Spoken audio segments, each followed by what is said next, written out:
What up, witches, and welcome to Witchin and Bitchin, a podcast. I'm your host, Darren. And I'm Vicky. How are you all today? I hope you're doing super, super well. I am actually. Thank you for asking, Vicky. So viewers and listeners, we've got something really special for you today. So before we introduce our guest, we're actually going to throw straight to Fio in order to do an acknowledgement of country. So please enjoy. Okay, so in so-called Australia, there is an ancient protocol that is called Acknowledgement of Country that really anyone can and ought to do, including Aboriginal people. I am not an Aboriginal person, but this is something that I've been encouraged to do and asked to do. And this is something we do to acknowledge that we are guests, to acknowledge the continued devastating systemic effects of colonization and invasion and occupation in this country, and also to acknowledge the strength, survival, and thriving of First Nations and Aboriginal and Torres Strait Islander communities and cultures. So it's not just acknowledging sad things, which are real, but acknowledging strong things as well. And acknowledging also the ancestors and the old people. So I invite you to notice that you are a living, breathing creature and who is intrinsically connected to the web of life. And in doing so, gather your attention as you would if you were beginning to do ritual or anything that's important to you.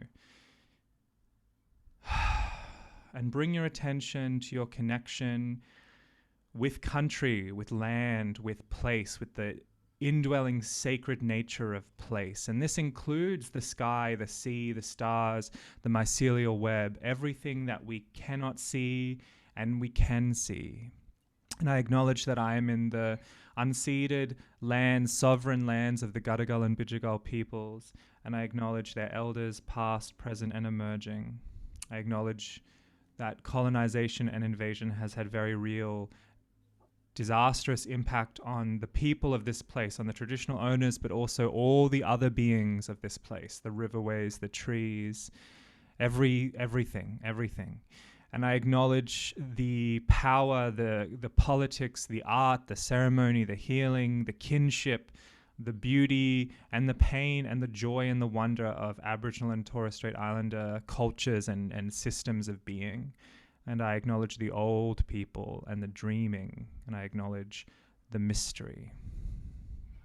Blessed be. Blessed be. Thank you so much. That was beautiful. Thank you.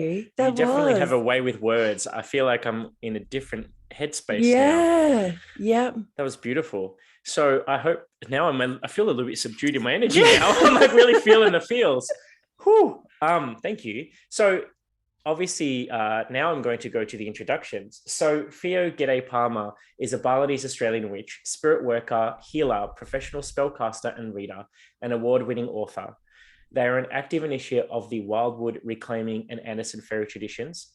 And Fio has written, co-authored, and co-edited 6 books and is currently finalizing a new book, which you're going to get some inside information on very soon. They currently reside on the Gadigal and Bidjigal country in so-called Sydney and live with their partner, their beautiful cat, Medea. Mm-hmm. Was it Medea? Oh, I love it. And with many shrines and spirits. So please welcome Fio. Yay! Thanks for having me. Thanks for... Yeah, this is great. Awesome. So obviously where you're based, as most people would refer to it as Sydney. So you're currently in lockdown at the moment?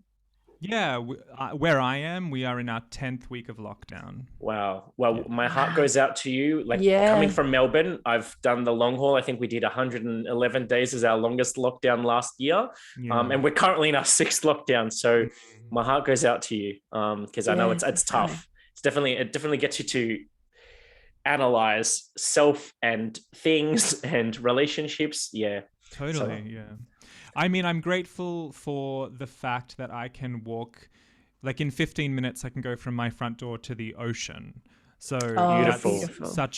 I'm grateful for that. Oh, beautiful. Yeah, definitely. Because that's what you need. You just need that change of space, something beautiful, that fresh air, that different vibe. So very grateful that you have that. Yeah. Definitely.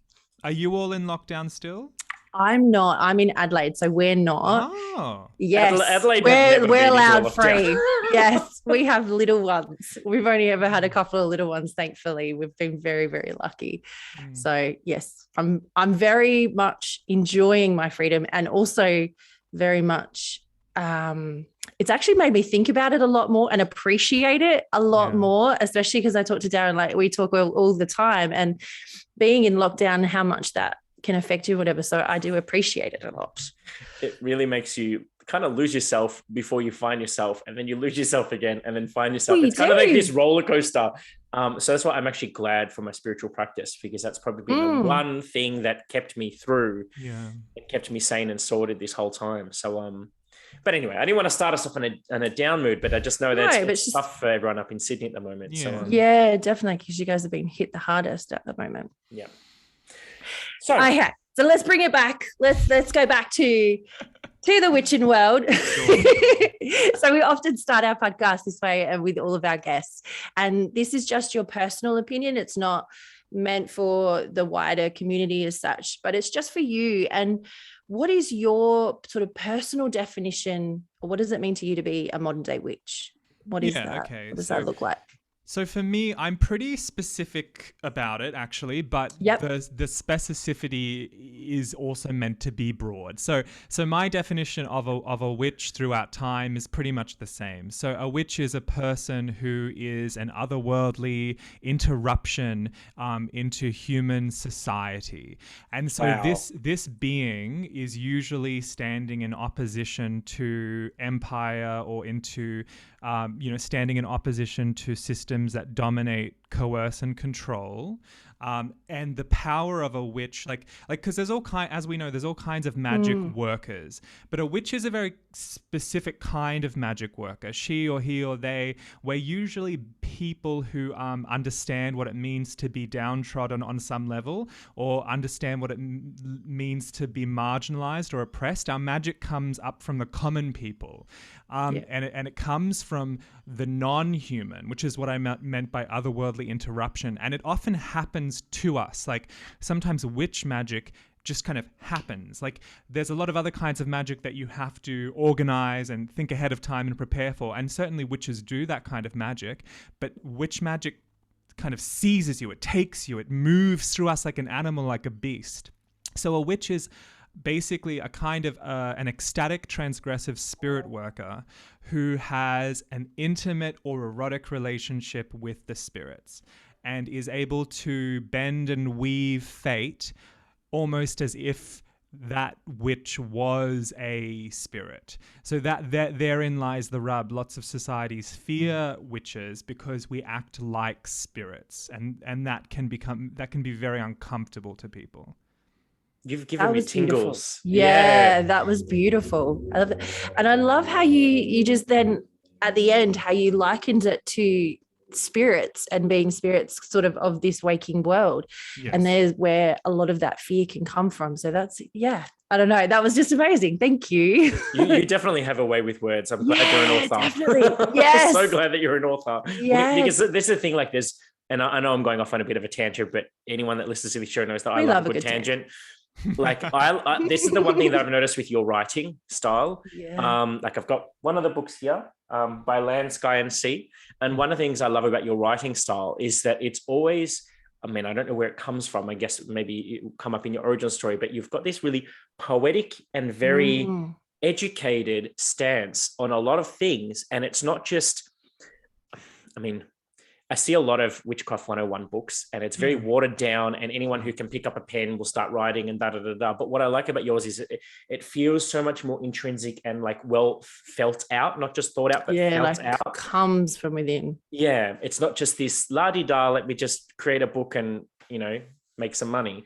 So anyway, I just thought I'd do a little plug there. Well, thank you. But anywho, so following on from that, do you use the word witch or any other kind of titles, or for want of a better word, labels? Yeah, like I definitely am a witch. Like I just I happen to be a witch. Just like, you know. Like some people just are witches, and whether or not whether or not those people choose to identify or declare that's the difference, I think. Mm-hmm. You Yeah. know, some people are just nascent witches, and you know, in past times and even countries today, this can be fortunate or unfortunate. People are called witches by their community, and there are still Yeah. places in the world where people are killed for it, like Papua New Guinea, Yeah, and definitely. different African nations. And it's not so easy in different regions of Australia or the US or in different European nations or Brazil. Like there's still a lot of, as I said, fear and suspicion. I definitely am very privileged to live in a country where I can say it and write about it and teach publicly about it and not fear reprisal. You know, when the first Western witches were coming out in the 1950s and the 1960s, like some of them were very economically privileged, so they got away with it. But some of them, you know, they had their houses bricked in, they had their children taken away, they lost their jobs. You know, they tried not to publish their names in the papers, but journalists figured it out. So I'm really thankful to those witches of the 50s and 60s and 70s in the West who were very audacious and very tried to educate people and tried to strike a balance between telling some of it and keeping some of the sacred stuff sacred, because you know, it's important to be able to share what needs to be shared and wrap in silence what is preserved in silence, you know, like any mystery tradition. So I definitely use that word because it just is simple and true. I go back and forth between using pagan.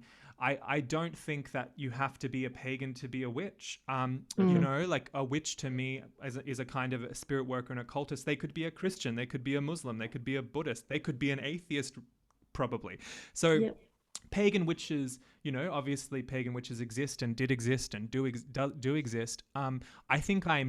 I think again, lower, like there's a differentiation for me between like modern pagan or neo-pagan, which is usually capitalized, and pagan or heathen, which is like an English term which we just use. And certainly I happen to be a heathen or a pagan, but more in a cultural sense, more in a I guess a theological sense than in a religious, than in a modern religious sense. So I can say, you know, with the recent census, I put pagan because in the religion section, even though I don't consider it my religion, but to be in political solidarity with the pagans, so that they would count that, right? Because those statistics and data can actually change things. So and also spirit worker is a word I use, and it's a nice broad term. Lots of people work with spirits. And seer is something I do a lot. Diviner, professional magician, service magician is a term that seems to be becoming more popular at the moment with people who do service magic. I love it. I love it. You literally, it's almost like you've got many hats that you can interchangeably put on or take off when you need to. And obviously, I think it's being smart as a witch is to know when to kind of, not necessarily that I'm saying that, like, you know, I think it's something that I've grown up with being a gay person. It's like, you know, when to kind of turn on your persona and when to kind of turn off your persona. And it's not that you're not being true to self. It's just that, you know, there's a time and a place. There's and also then danger. I was going to say, it's like a preservation thing as well. So when I meet people who I don't know, I do not say anything about me being a witch. And also I generally don't tell them what I do for work. Like if I'm in an Uber and they ask, "Oh, what do you do?" I'm like, "Oh, I teach meditation." I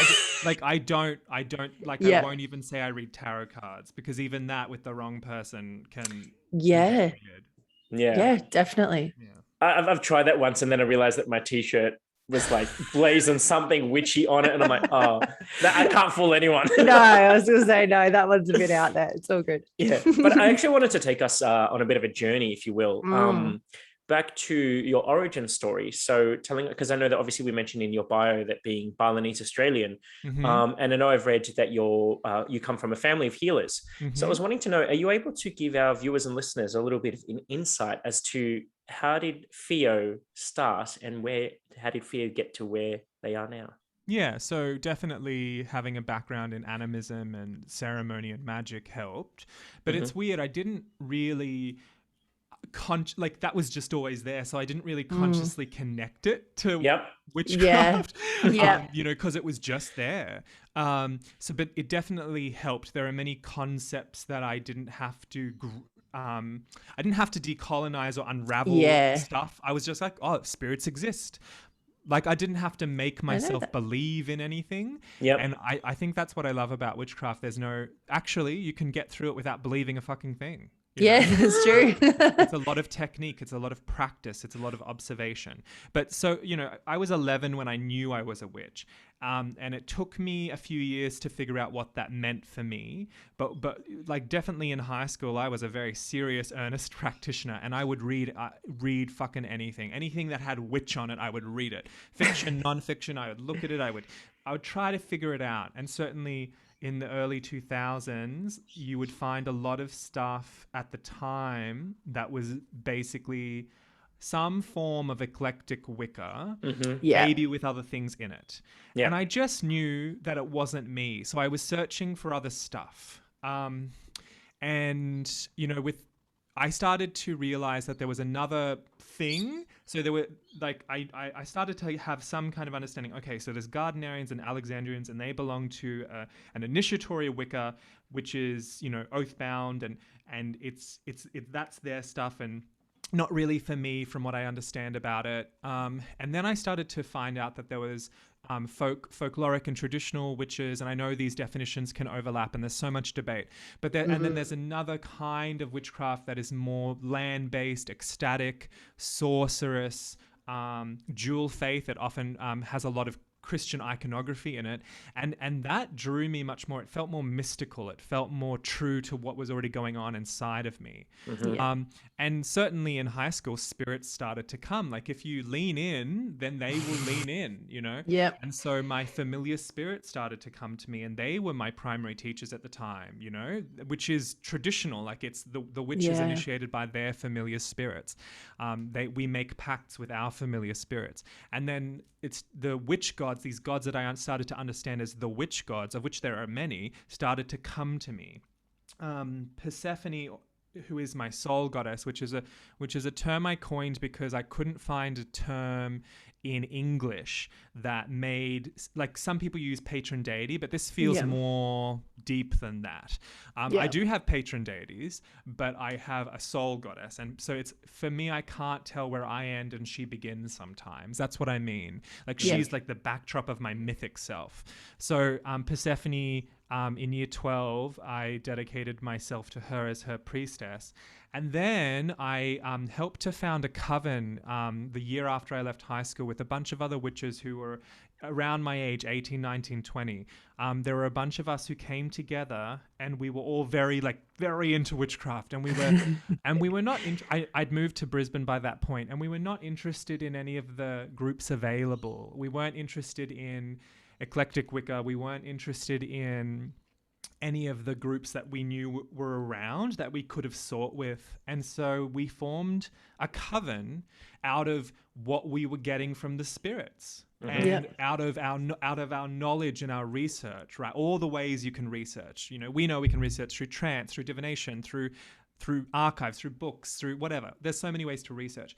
And so we formed a coven which we called the Coven of the Wildwood, which since then we never intended to form a tradition of witchcraft, but since then has formed a tradition of witchcraft that has initiates in many countries in different parts of the world, and is growing all the time. And so that was my initiation into initiatory coven-based witchcraft. And then I began to meet other witches who helped to cross-pollinate with our tradition, who helped to corroborate a lot of our lore that we were getting directly from the spirits in really intense ways. And so that helped grow the virtue of the tradition.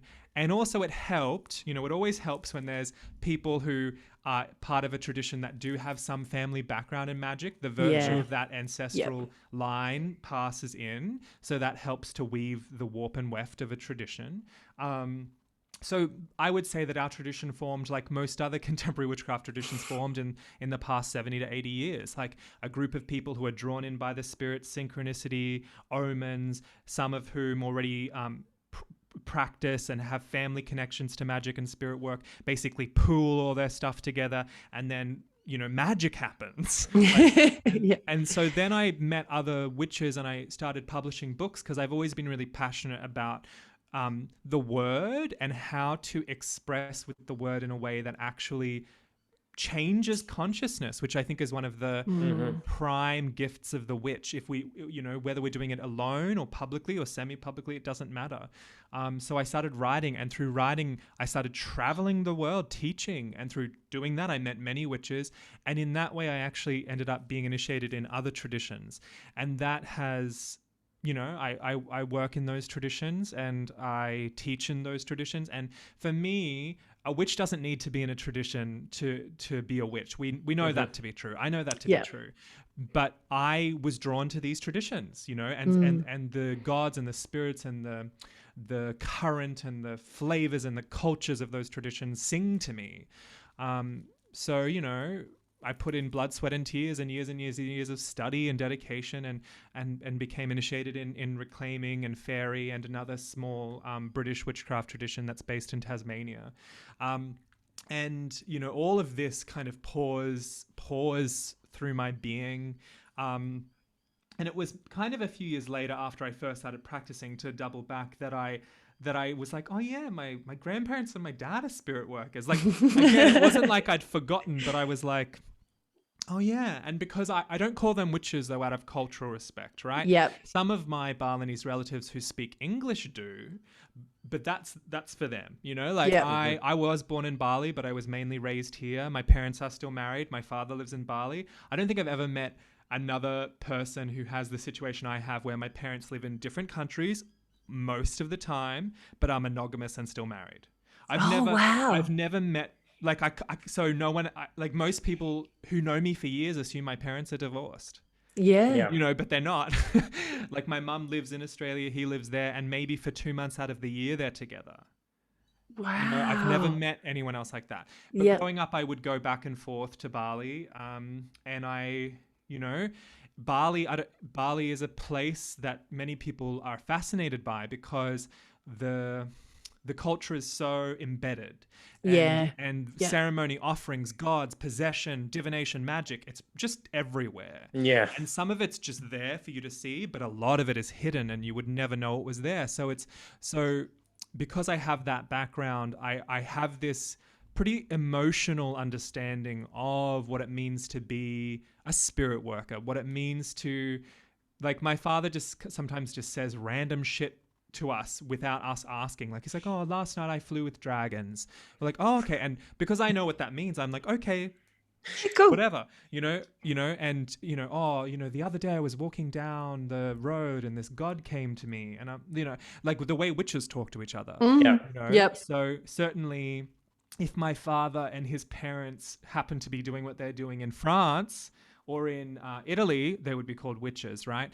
But I still don't call them that. But I definitely come from a line of people who are spirit workers. Not everyone in Bali is a spirit worker, but there are families who are known for it, just like there are families in many cultures who are known for it. So that it helps to have that background in my soul story. And when I'm teaching or mentoring people, I always say to them, look, if you're a witch, it's so likely that there were people who could have been called witches in your line. Some of them blocked it, denied it because of religious piety and fear. Some of them didn't even know it was happening to them and just pretended it didn't happen. And maybe it actually was a few generations ago and your family didn't even know or doesn't talk about it. But almost every witch I know, and I've met tons of witches in the world, like, they eventually, once they get the context of that and they realize, oh, so you're not talking about like a pagan witch that worships the goddess. I'm like, no, I'm talking about a witch. They, and they might not have known or ever called themselves that. They could have been the best Christian in the world, but they made things happen. They dreamed true. They flew at night. They could, use the Psalms and change things, so Yeah.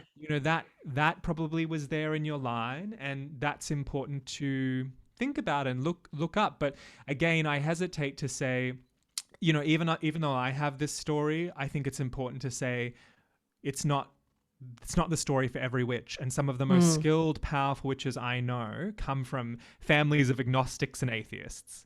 Yeah. And that's, witches appear anywhere. Yeah. Like we just appear wherever we're needed, really. Yeah, that's it. So that's some of the spiraling. Like these stories are so non-linear. Yeah. Yeah. Definitely. Yeah. With that, I'd love to just ask you quickly, when you said about that you do mentoring and workshops and things like that as well, because I know you are, for one of better, a professional witch. How does that kind of impact your own personal practice? Like, is there sort of those parts? Because I know, just being a yoga teacher, and there's been a very big difference that I've almost realized I've lost a little bit of that's just for me. Do you kind of struggle with that sometimes, or are you good with kind of creating that space for still keeping that part for you as well that's not public? Sometimes. Yeah. I'm an imperfect human. Sometimes I find, wow, I'm actually doing it. I'm somehow seamlessly, synergistically weaving this really well. Yeah. Other times I'm so aware that I've lost that part that you're talking about. Yeah. And so I'm glad and then usually I'm like, oh, I've lost it, and then I find my way back. Yep. But it's cycles, it's seasons for me. And certainly though, I look at my teaching and my mentoring as practice, as personal practice. And often it makes me because I loathe hypocrisy. It's one of the things I loathe. And so for me, if I'm, fully engaging someone in a process, like I do one-on-one mentorship and so often I'm like leading people through soul alignment, or leading people through spell work, or leading people through ritual. So usually I'm doing it too. So it's not, so while I'm drumming, I'm drumming someone in a trance or something, I'm also doing it. So often teaching and mentoring actually gives me this massive space to do all of the same things I'm facilitating with someone else, which is wonderful. And I totally know what you mean. Sometimes in the discipline and the professional kind of thing of it all, I'm trying to put my all into it. I'm trying to be as thorough as possible. Like I have this value on thoroughness.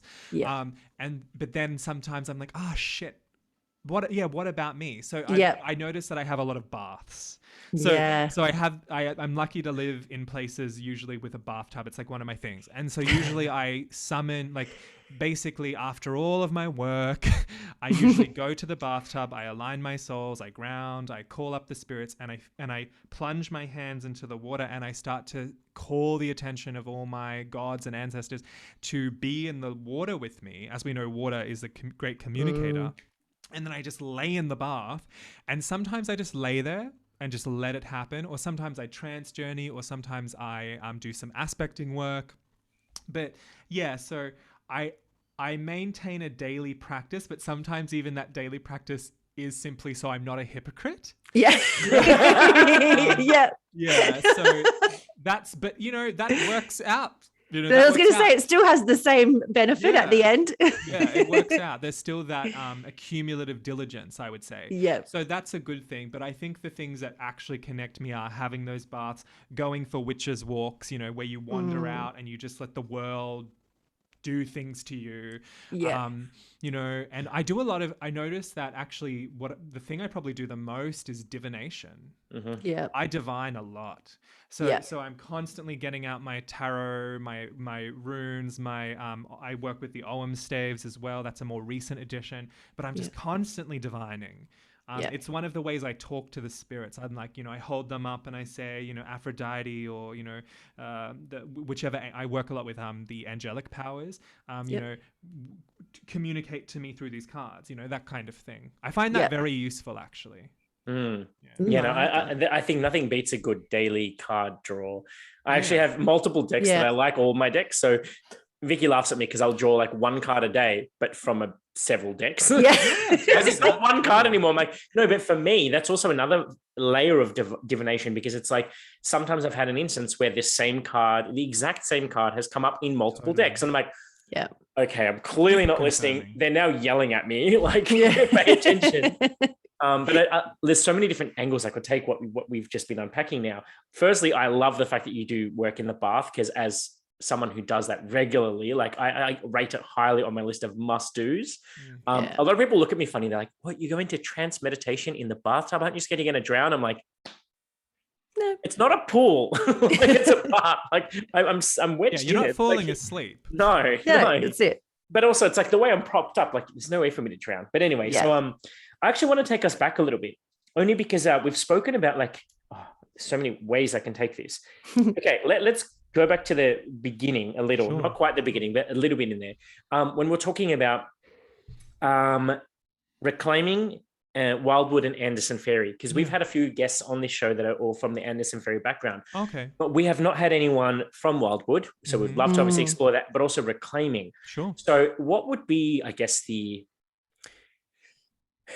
elevator pitch, for lack of a better word, of reclaiming and Wildwood? Like, what kind of defines them in as simple terms as possible? And obviously, we're not expecting you to be the gospel of all things. No, I can't be. Oh, yeah, of course. Just if someone was listening to this and they're like, oh, that sounds fascinating, what is that about? Yeah. So actually, what's as I had mentioned previously, what's fascinating is like one of the appendices in this new book that I just finished the first draft of is I basically go through and I describe the traditions that I'm aligned with at the end of the book, so that people can have some context for some of the stuff I'm saying. Yeah. Though the book is not about any of those traditions, because I'm from those traditions, it determines how I speak. Yeah. So let's start with reclaiming. So reclaiming is an anarchist, eco-feminist, open source witchcraft tradition. It's one of the few contemporary witchcraft traditions that doesn't require you to go through formal initiation in order to fully participate. Almost every other witchcraft lineage or tradition requires that. Yeah. Whereas reclaiming developed in the late 70s, early 80s. Probably the most famous member is, of course, Starhawk, who is one of the co-founders. And she was originally initiated by Victor and Cora Anderson. So there's a large root of magical style and ethos that comes directly from fairy into reclaiming. So we in reclaiming, the reclaiming ethos is that anyone can learn how to do magic. Anyone. Yeah. And also that magic and spirit and politics are all wrapped up together. And so the witch's work is in the world. The witch's work is in the world. And so we have a feminist ethos too, which means we have a critique of the systems of power. So that's the same as having a queer theory critique or a critical race theory critique or an anti-capitalist critique, but we bring that into it. And we teach only in shared, like you can't teach reclaiming alone. So you have to have, you always have to do it with another person to model shared power. In terms of initiation, whereas in some initiatory traditions you can just have one teacher. In reclaiming, you have to, if you do ask for initiation, which there is initiation, you have to have at least two, but ideally like 3 or 4. I had 6 people initiate me into reclaiming. So you often have huge teams. We run these things called witch camps, which are these huge magical intensives. They're not retreats. They're like boot camps. Yeah. And they're very intense. Like I've gone to lots of different kinds of magical conferences and pagan festivals. I've never been to anything like a witch camp. It's really intense. You're just doing magic and processing and ritual all the fucking time. Yeah. It's like, sounds amazing. It's really powerful. Like I recommend them. There's about 25 that happen in different parts of the world. But it's a very kind of liberationist witchcraft, and it's very empowering in the sense that it gives you all the tools you need through the core classes. We have these series of classes that you can find in different communities where there are reclaiming teachers, and you do have to be trained to be a reclaiming teacher, so you can't just suddenly teach it. You have to go through them. You have to be a student teacher, then you teach. Like there is a process, so it can't just be anyone can set up shop and do it. But but we teach elements of magic, which teaches the basic foundational skills of elemental magic and how to do ritual on your own, how to do ritual in a group, how to invoke a spirit, how to shapeshift, how to raise power, like how to sense energy. Like that's where that is, how to cast a circle, how to ground. And then we have Iron and Pearl Pentacle, which comes from the fairy tradition through our tradition, which is Iron Pentacle work is like shadow stalking work. Usually we'd say something like that. It's demon dancing work. It shakes you up to your foundation and makes you strong. And then the pearl is like what flowers from that work. We also have Rites of Passage, which is a strangely named class, but basically it's a class that teaches the skills of coven craft, and it teaches you how to help another person go into a trance. Like one of the things that Reclaiming is excellent at is inducting trance states. And one of the other things that it's really good at as a tradition is ecstatic power raising. I've never seen a cone of power like that before. Like it's intense, like it melts the skin off kind of intense. And we also, in Reclaiming, we work with story and myth in a very profound, personal, political, and magical way. So those are all parts of Reclaiming. In Wildwood is like other traditions where you do have to be initiated. You do have to find an initiate who's willing to teach you. Yep. So there are plenty of people who've asked me about Wildwood, and I'm like, I can only say so much, unfortunately. Like, none of my books are about the tradition, but they're infused with the tradition. Certainly any book I've written alone is infused with it. But it's a tradition, I would say, that is tied to the Wildwood. We're named for the witch's forest, for that place that we have a saying that the Wildwood belongs to all witches, but some witches belong to the Wildwood. And so the Wildwood is this like otherworldly, inner-worldly, all-worldly place where all of the forests go to when they're taken from this world. But it is also the forests of this world, paradoxically. Like if you, it's hard to explain, but it's the witch's forest. It's the witch's place. Any witch can go there, but our tradition is named for it. And we do have 4 gods that are the center of our cultus of practice, and they really do describe much of who we are and what we do. So there's the grandmother weaver, who is old fate, who is everything and nothing. She's the great luminous blackness of all things, and she's the stars, but she's also the old hag who grinds the bones of the ancestors and makes the stars. She's the black sow who eats her young. She's the hole in the stone. She's the cauldron, that kind of thing. And we have the grandfather, or the old god, who is like, we also call him the green man. He is the face and the form of her mystery. He is everything that can touch you and everything that is touched by us, everything that we sense and everything that senses us. He is the door that is birth and death. He is the breath that we breathe in and the breath that we give back. And then we have the lady and the devil, or the young god. We call them many names. Obviously, we have inner names for them that are passed at initiation. That's an important part of many witchcraft initiations. But these are our witching gods. They are the ones who sponsor us. They are the ones who hold us in our craft. Wildwood magic is very sorcerously texturous. It's very, like, our rituals could look like some traditions have very, like, this is the way the ritual is, right? Whereas that's not true in Wildwood. Many of us have ritual liturgies that we all know. We have chants we all know. We have songs. We have litanies that we all know.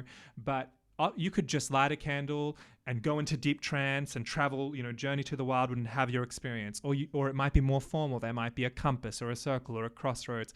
Some Wildwood witches work strongly with dual faith heresy. The branch of Wildwood that I belong to is strongly influenced by Gnosticism and dual faith Christianity. So, on our shrines, you would see icons of Mary, you would see icons of the saints, you would see, so that's a big part of some Wildwood practice.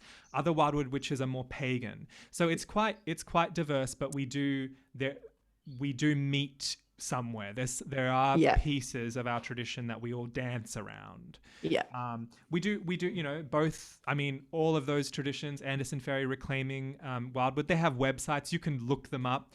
But but yeah, it's complex to talk, I think, about any witchcraft tradition, Yeah. because they're so, I try my best to point to the things, the core pieces, but how I'm saying it is different, obviously, to how another person will say it. But also, they're very mysterious because because we're talking about witchcraft. Yeah, So definitely. it's complex to define. So it's more like we're trying to describe a taste, or we're trying to Yeah. describe an image that we see clearly.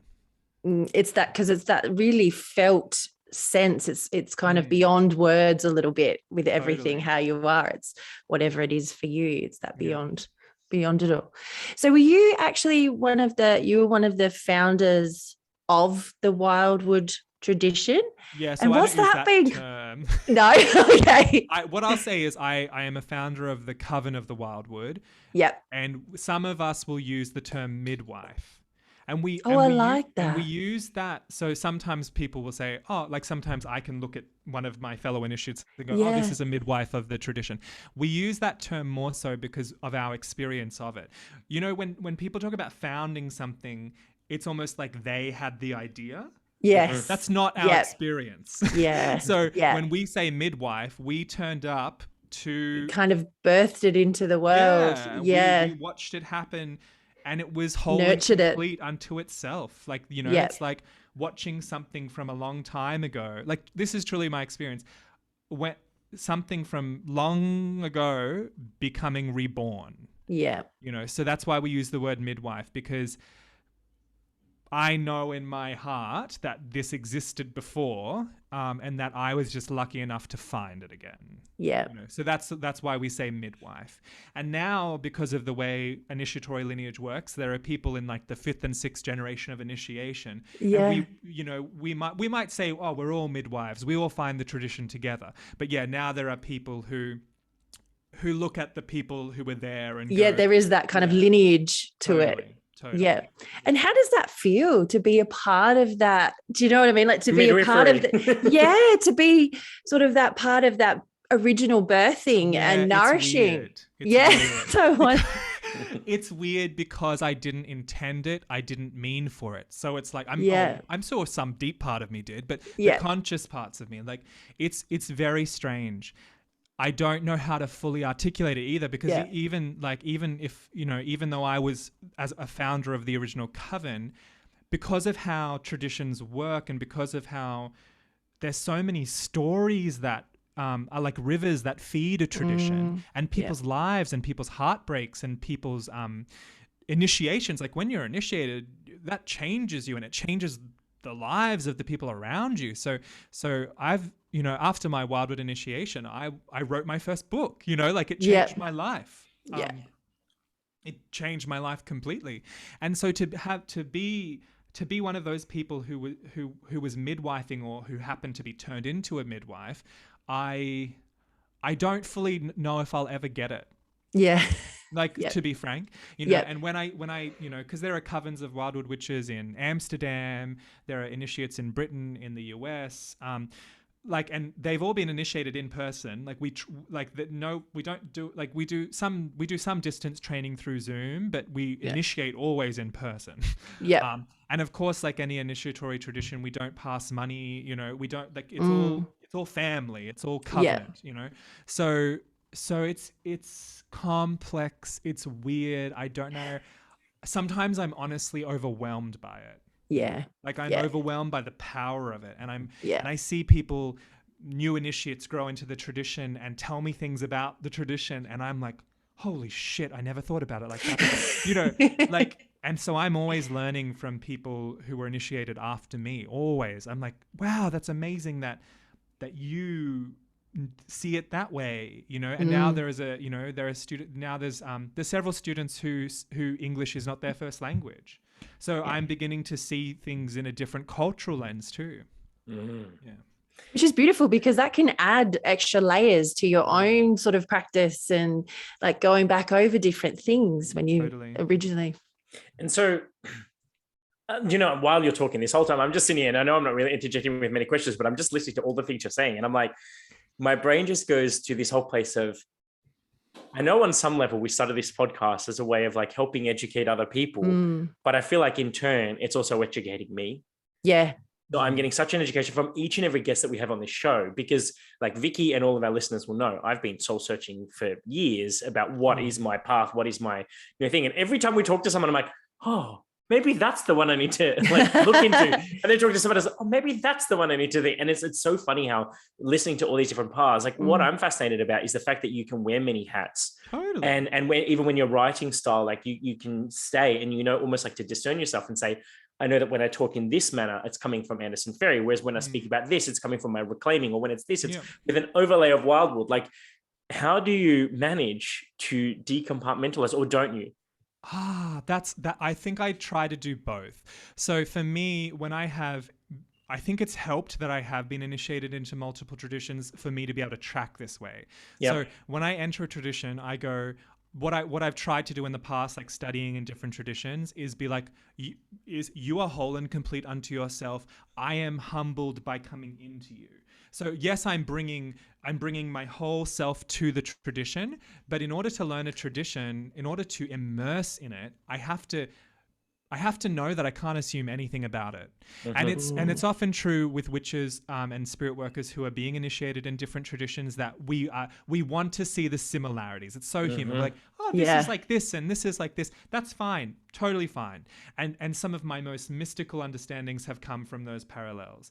But just as interesting to me and just as important are the differences. And different traditions totally have different mysteries and different cosmologies, but a witch is able to hold them all, and be held by them all. So for me, it's important to be able to say, also for the benefit of the listener or the reader or myself, to be able to say, this is from here. and I think crediting sources is totally necessary, especially in the occult and modern pagan witchcraft world, where a lot of people, like one of my pet peeves is I'm like, oh, okay, if you want to practice witchcraft, then I really hope that you actually study it. Like, where did that come from?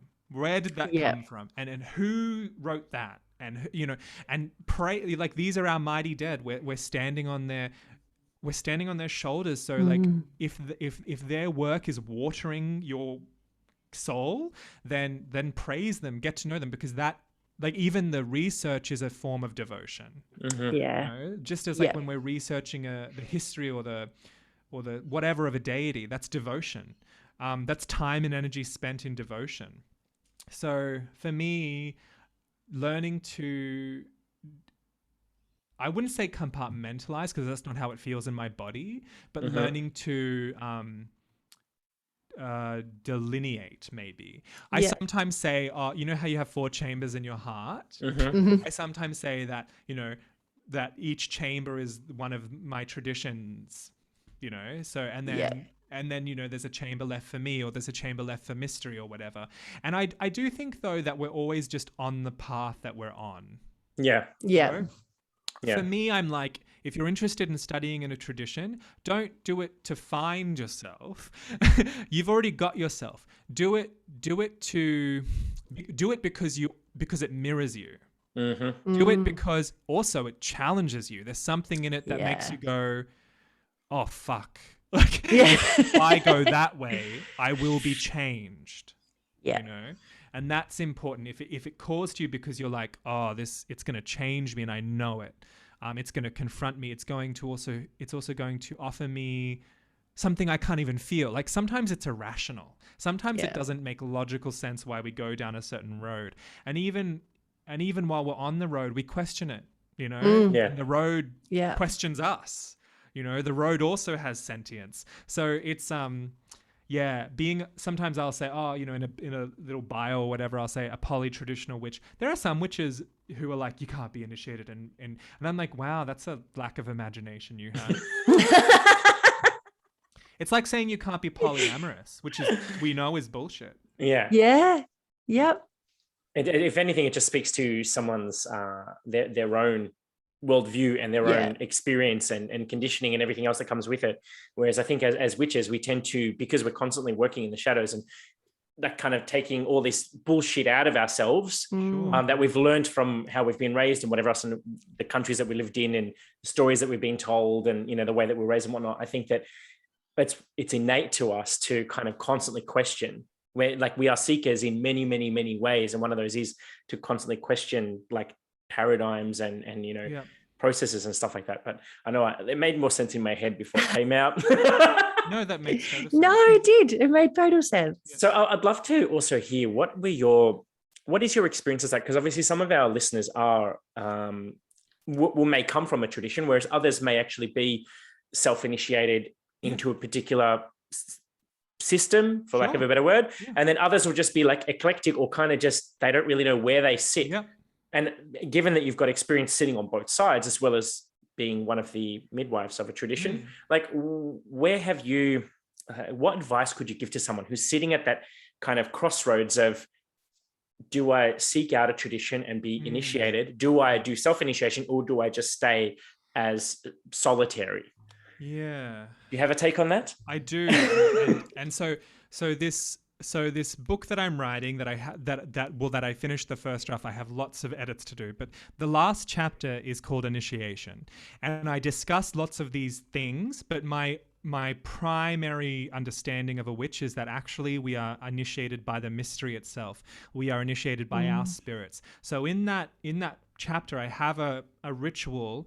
A lot of people in the past used to argue, you can't initiate yourself, and to some extent I agree, but it's witchcraft that initiates you. It's the mystery that initiates you. People would say, oh, you can do a dedication ritual. I'm like, no, you can go alone as the only human into a forest, and if you can get the spirits to come, you can get initiated. Like that is how many, like if we're studying the witch trial records and we're like looking like Emma Wilby does through the folklore and the context and the culture of the time, and looking at other like shamanistic spirit working cultures, it's obvious that these women and men and other gendered people in the past who were accused of being witches, some who were spirit workers, were meeting spirits, their familiar spirits, walking home after whatever they were doing. And this is what they're saying very clearly in the confessions. Yeah. And then they received, after making certain vows and agreements, they received certain powers, and they were able to do things and see things in a different way. That's an initiation. So I absolutely know that you can go out in the darkness under the cloak of night as witches of old, and that you can take your black book, your witch's knife, your wand, whatever you feel you are being told to take, you are drawn to take, and you can go carve a circle or open the crossroads under some blasted tree, or on the, in some strange place. Go to some strange place where you feel witchy as fuck. You've got to feel witchy as fuck. So do the things to get you there, fast all day, be silent for 48 hours, like change your consciousness, that's what we do. We go into trance and then go there and fucking call them and open to it.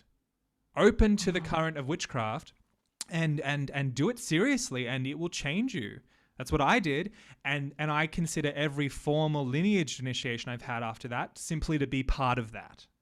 So, it's all one witchcraft initiation to me. And when I'm initiating someone into a tradition, I always ask them a lot of questions about their spirits, about what they're feeling in their body, about how they're emotionally feeling. And usually it's before or after the formal ritual that I actually see initiation. Yeah. And most initiates will say that. Most initiates of any tradition or any mystical happening will say that. They'll go, we're looking for the actual initiation. Sometimes the ritual is the gravitas, is the anchor that gets it to happen, because it means that someone's dedicating time and space and emotion and power to surrender. Witchcraft initiation does require a risk, and it requires surrender. And so sometimes some people need to be with other people for that. They need to place their trust in another human. And this, unfortunately, is where a lot of shit can go wrong. Yeah. Because there have been too many instances that I could rattle off, or that I can see in my mind or, hear in my ears of people who abuse their degrees or their initiatory status, or even pretend to have lineage when they don't, and then, basically, abuse you. That happens, of course, in any human group. It happens in workplaces. It happens in governments. We know this. So it's not, witches are very human. Yeah. And unfortunately, you can be a witch and be an asshole. That is unfortunately true. Yes. But there are a lot of witches who are very good, integrous people. Many. And definitely ask a lot of questions. About who you are, and ask other people, ask other known initiates of other traditions. Like if you're wanting to study with someone and you're beginning to feel suspicious of their credentials in that tradition, you need to go to people. Like, you can look it all up on Google. You can go to other people and go, hey, so I know you're an initiate of this tradition. Do you know them? Are they a valid initiate of your lineage? Things like that. That's a thing that needs to happen more often. And someone, there obviously, we can't give away oath-bound things, but we can say, oh yes, go talk to so-and-so, go talk to so-and-so. I'm always suspicious of people who say things like, now, once you study with me, you can go to no other kinds of rituals. You have to stop everything you're practicing. You can't read any books. That's weird. Yeah. So, and there are people who do that. And I'm sure they have all their magical reasons for that. But it is weird to me. I think it's weird. Frankly, that's my opinion. Really, they shouldn't be saying that at all. Because you still have your stuff. Your practice is your practice. Your gods are your gods. And if you're learning a new tradition, really it should relate to those things. And yes, of course, sometimes there does need to be a respectful partitioning. Like some families of spirits don't get along with other families of spirits. I have different shrines for different reasons, but it is all happening in one body. So it does have to kind of relate on some level. Otherwise, I don't know if it's relevant. It's a complex world. Rather than being paranoid, just be aware that there are assholes. I think some of the best advice I ever got from my mum was, Fio, there are assholes in the world. Truth. And it is. Yeah. Unfortunately, it's true. And there are people who will take advantage of open-hearted, generous people who are seeking. I want there to be more thorough, vibrant people offering training, whether it's public, which is one of the reasons I offer public training in witchcraft skill, because there are people who even go through coven training who they come out of it and they don't have the skill. And I'm like, you should have it, you don't need to commit to a teacher, a lineage, or tradition to have some of these skills. So there's also many classes out there, courses, classes, intensives. And yes, many of us charge money for them because they're public, and you can engage them. Also, I always am open to you having, I always have solidarity spaces, which means no money passes between us for courses. I also have, most teachers will do this, public teachers will do this. I also always have a sliding scale. I also have solid scholarship places that other people pay for people who can't afford to.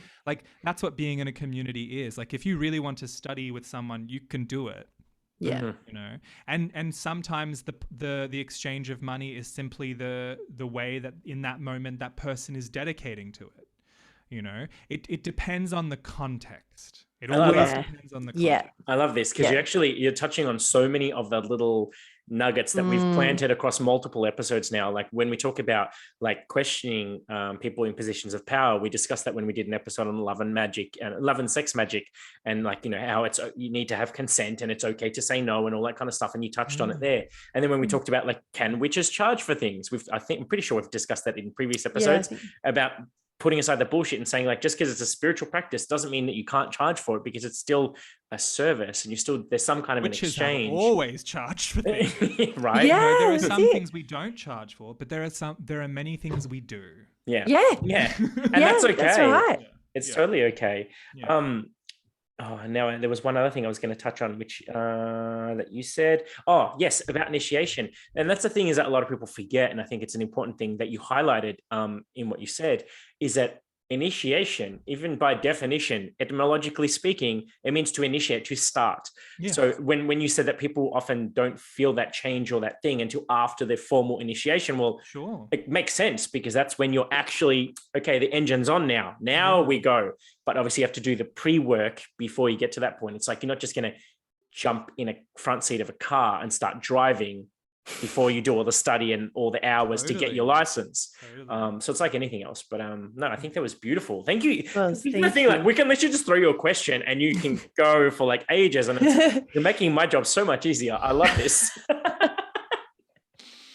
So I would like to, no, that wasn't shade. That was legit. No. That was good. It's true though. I can just keep talking. And it's good. It's good. But it's such a beautiful poetic way that really does, you have a beautiful way with words that touches beyond just that kind of surface of words. Like it's more a felt sense of when you speak as well. And do you know, it's funny because, and this is me being completely candid with you. Your name has been suggested to us by a couple of our guests to bring you on the show. And I kept saying no at that time, because I think that on some level, I wasn't ready to hear what you had to say. And that's not being, that's just being completely candid with you. That I think because I needed to evolve myself in my understanding of practice and my own craft and my own, what this podcast is about before I almost feel like there's a responsibility to take the listeners and the viewers on a bit of a journey, give them some bread and butter before we throw them into this melting pot of because, but in all honesty, I'm glad that you listened to that. That's good that you listened to those instincts.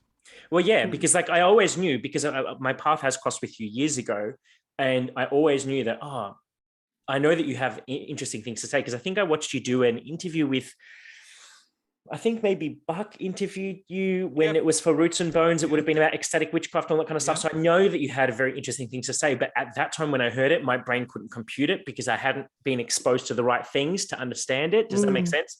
Whereas totally, I think I've been criticized by several people for writing in a more poetic way, but unfortunately, it's just the way I communicate. So I do think that, because some of it's intentional, some of it's more just how I am. Some of it, the intentional part of it is exactly for the reason you said, because I know that the language of witchcraft is poetry or art. Like it's poetry or art, and so if you got to be in the right place to hear it. Because some of the things I'm communicating are the mysteries as I know them. And they will only compute when someone is in them. So I think so thank you. Thank you for being truly authentically you, because that, I think that now by the time this will have aired, we've been doing this for a year and a bit now, right, Vicky? So and I know we've got a lot of listeners and viewers that have been following us on this journey. Even some that have joined us later on in the game have gone back to square one. Then they've come across this journey with us. So by the time they get to this video or recording, I know that they would have had that kind of learning experience to get to this conversation. So I think it's definitely going to resonate on a lot deeper level with a lot of our listeners now than what it would have had we done this a year ago. Smart.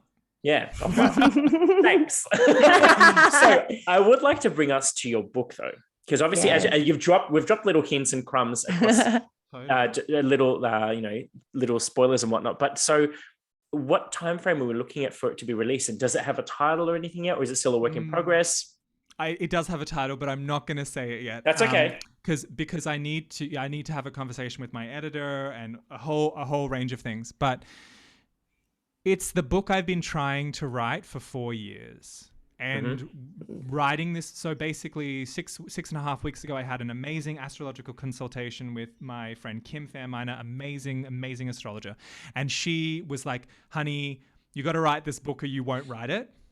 And I turned 33 this year, which means I'm in a 10th house year in terms of perfection. So, and also the ruler of my 10th house is Scorpio, which is ruled by Mars traditionally. So she was like, you need to channel Mars. Enough of this Saturn shit. You're always about Saturn. And I was like, yeah, I know. I love Saturn so much. But Mars, you have to channel Mars. And I was like, okay. And I did this weird thing where I just decided to write 1,500 words a day and I just did it. And but I couldn't have done that if I didn't gestate this book for 4 years. Yeah. So I've been Yep. struggling with it because I haven't written a book on my own for 10 years. So this year marks 10 years since I've written a book alone, because the books that have come out since Ecstatic Witchcraft came out in 2012 which is kind of at that point the what I had to offer at that time. I've written with Jane Meredith in specifically books about reclaiming magic. Magic of the Iron Pentacle and Elements of Magic. They're both core classes of reclaiming. But this book is a whole other thing, and it's really intense, and it's very erotic. It's very transgressive. It's very occult. And yeah, the way I'm writing it is as a grimoire, but not like a working book, but like a love spell. Like the book is a spell. The book is a spell. So, and it's set up as a spell. So when you read it and you go through the exercises, you're doing a giant mythic spell. I love that. And that it's basically so to take you into witchcraft, to deepen your understanding of what witchcraft has been, is, and will be. Yeah. So would you I'm recommend, I mean, feel free to say yes, even if the answer is no, but would you recommend that people read your other works before they get to that book? Oh, I don't know. Like I actually don't know the answer to that. I think some people could come straight to this book. Like it depends on the constitution, right? I think if you have an astrological chart dominated by air, you'd need to read some other books. But if you have an astrological chart dominated by fire and water, like mine is, you can read this book.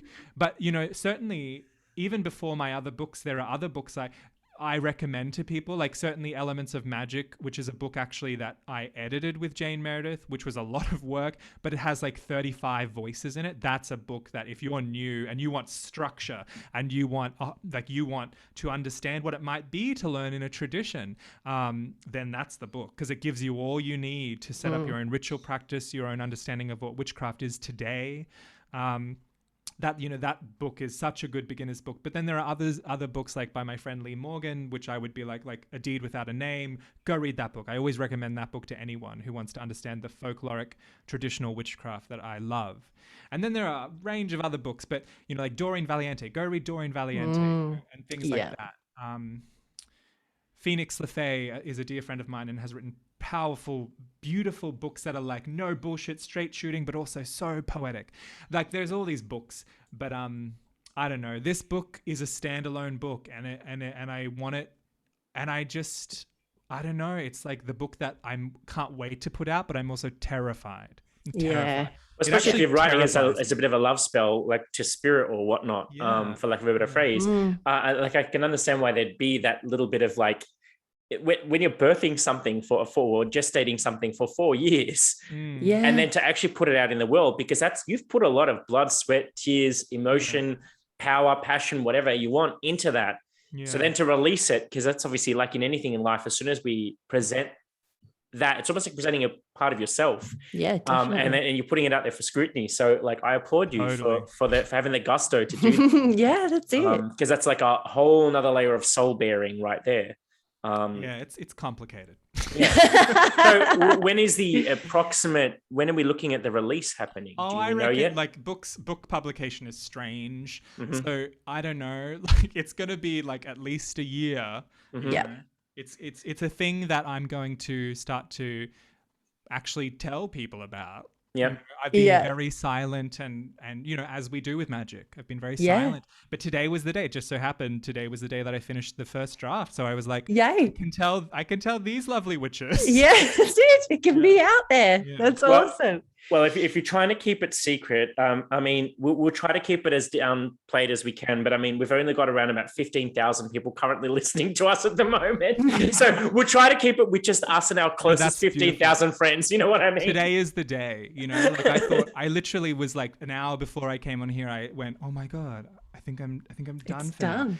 And then I went over to my partner and I hugged him. And I mean, he finished his PhD last year, so he got it. Like But yeah, and then I was like, and now I'm going to go talk to these lovely witches. Oh my God. Like it just feels seamless. Well, Yeah, that's it's a awesome. beautiful progression. Yeah. Oh, So I'm it's a good thing that we didn't invite you till now. Yes. It was Perfect. it's an interesting synchronicity. I just Yeah. trust those things. Well, I think we're definitely going to have to invite you back again when we're closer to launch date to do the big. Yeah, that would be Yeah. fun. I'd love to be That'd be part of so that good. experience with you and help you Oh, get that that would word be so out. fun.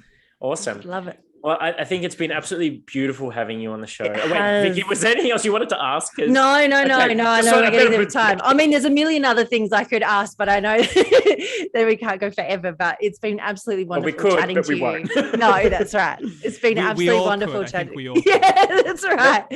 Thank you so much once again for the beautiful acknowledgement of country at the start Yeah. of today, and then for taking us on this most poetic of journeys, explaining beautiful. everything. Like, I know I've come out of this learning a lot, and I know that anyone else Yeah. listening and watching is going to be the Definitely going same. to They'll too. echo those sentiments. So Yeah. thank you so once much. again. So everyone, Thank until we you. hear from you or see you next time, I hope you all have an amazing time, and hopefully we all get out of lockdown soon. But Yep. yeah, on that note, I'll speak to you all soon. Bye. Bye.